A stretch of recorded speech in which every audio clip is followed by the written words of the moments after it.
Matthew Hussey here from LOVELife. I'm going to pose a question to you today. It can be a tough one. I'm going to put it crudely. If you have someone that you like that is in and out of town all the time, you know, they have that kind of lifestyle where sometimes they're around, sometimes they're not, you see them sporadically, but you like them. Do you screw them every time they're in town?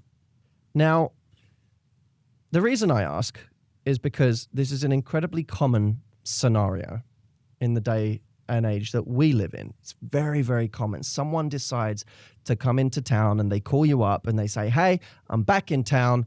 Why don't we catch up? And of course, they want to see you. That's why they're calling. But then there's also an intimacy there where they arrive in town. They want that intimacy, and you're the person they call because you're either the most comfortable or you're the person they enjoy doing that with. But they're not really moving towards anything more with you. But you want more with them.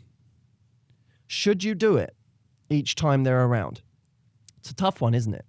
Because you may say to me, well, Matt, okay, fair enough. They're not giving me what I want long term, but who is this really hurting? If this satisfies a need for me in the short term, while I look for somebody long term, where's the harm in that? That's a very good question, and it can be a difficult point to refute. But here's the thing. You have to be honest with yourself about whether it's hurting you. There's a great book called Daring Greatly by Brené Brown. And in it, she talks about the difference between numbing and pleasure. Numbing is something we do to numb some sort of pain that we have. Pleasure is something we go for to actually get some enjoyment from something. Now, she describes pleasure as a healthy thing and numbing as a detrimental thing. And an easy example would be, you know, having a glass of wine at the end of a night with my dinner because I've had a really good day at work and I feel like relaxing with some good friends and we're all having a dinner party and drinking and having a good time. That might be pleasure. But having a glass of wine every night because when I go home, I feel so stressed, I need to find a way to release all of this tension, she would describe as a form of numbing. Now, you see where I'm going with this. When someone comes into town and you like them and you're lonely and you have this need to have this intimate part of you satiated or at least satisfied momentarily, and that need for, because it's not all about sex, there's the need for connection, the need to feel like there's someone that cares about us or who knows us. Is this moment where you say, yes, come over, yes, let's see each other, is it going for pleasure or is it a form of numbing ourselves from these emotions that are difficult to deal with, that I do feel lonely, that I don't want to be alone, that I do want to feel like I have some form of connection, even if I know I'm settling right now?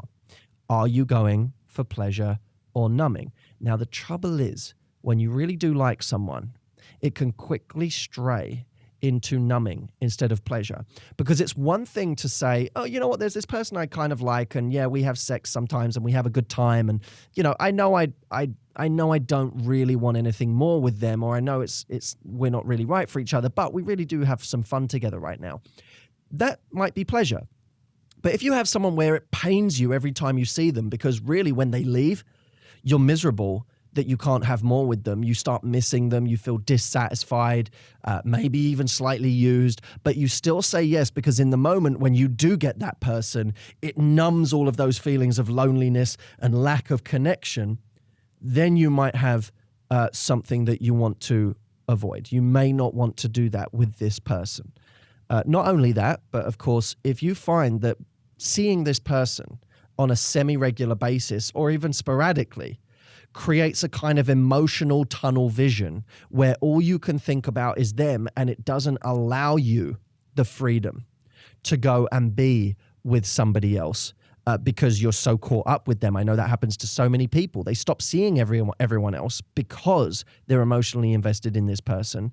Once again, this is a form of settling, and don't kid yourself that you can sleep with this person and have fun in an unattached way and then go back to your normal life and still progress with your relationship goals even when that person is not around, because it's much more complex than that. So I'm interested in your opinions on this, because it's truly difficult, and it's very easy to give advice on this and to draw that line and say, if this is getting you too attached, you should remove yourself from the situation so that you can really do the business of going out and finding someone great. It's easy to say that, but of course, when you do like someone and they are in town and they are calling you up and saying, I'd like to see you, I miss you, that's a much harder thing to refuse in real life. So I'm interested to know your thoughts. Come join me for this discussion on Facebook. Let me know your opinions. I would love to hear them. It's facebook.com/Coach Matthew Hussey. Let me know what you think, or you can tweet me at Matthew Hussey. Thanks, guys. I'll speak to you soon.